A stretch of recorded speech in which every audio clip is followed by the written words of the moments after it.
ഞാൻ ഒരുപാട് പാപഭാരങ്ങളെ ചുമന്നാണ് നടക്കുന്നത്. ഒരുപാട് എന്ന് പറഞ്ഞാൽ അതിൽ പ്രധാനമായും ഒന്ന്, ബഹുമാനപ്പെട്ട പ്രതിപക്ഷ നേതാവ് വി.ഡി. സതീശൻ എം.എൽ.എക്കെതിരെ കേരളത്തിന്റെ നിയമസഭയിൽ ഞാൻ ഉന്നയിച്ച വലിയൊരു ആരോപണമാണ്. ബഹുമാനപ്പെട്ട മുഖ്യമന്ത്രിക്കെതിരെയും കുടുംബത്തിനെതിരെയും നിരന്തരമായ ആരോപണങ്ങൾ അന്ന് നിയമസഭയ്ക്ക് അകത്തും പുറത്തും നടക്കുകയാണ്. ഈ ഘട്ടത്തിലാണ് പാർട്ടിയുടെ ലീഡർഷിപ്പുമായി സംസാരിച്ചിട്ടാണ് എന്ന് പറയുന്നു. പൊളിറ്റിക്കൽ സെക്രട്ടറി പി ശശിയാണ് ഇങ്ങനൊരു വിഷയമുണ്ട്, അത് നമുക്ക് സഭയിൽ ഉന്നയിക്കണം എന്ന് പറഞ്ഞു.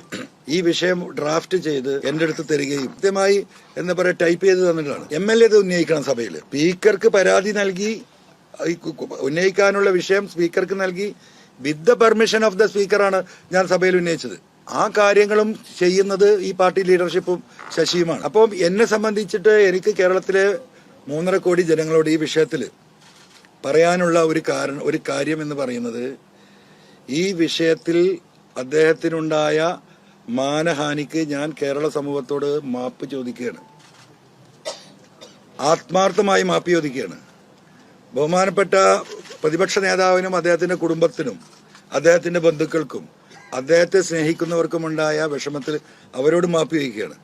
ബഹുമാനപ്പെട്ട പ്രതിപക്ഷ നേതാവ് ഇതിന്റെ വസ്തുതകൾ മനസ്സിലാക്കി ഇത് ഉൾക്കൊള്ളണമെന്നും എന്റെ മാപ്പപേക്ഷ സ്വീകരിക്കണമെന്ന് അദ്ദേഹത്തോട് സ്നേഹപൂർവ്വം അഭ്യർത്ഥിക്കുകയാണ്.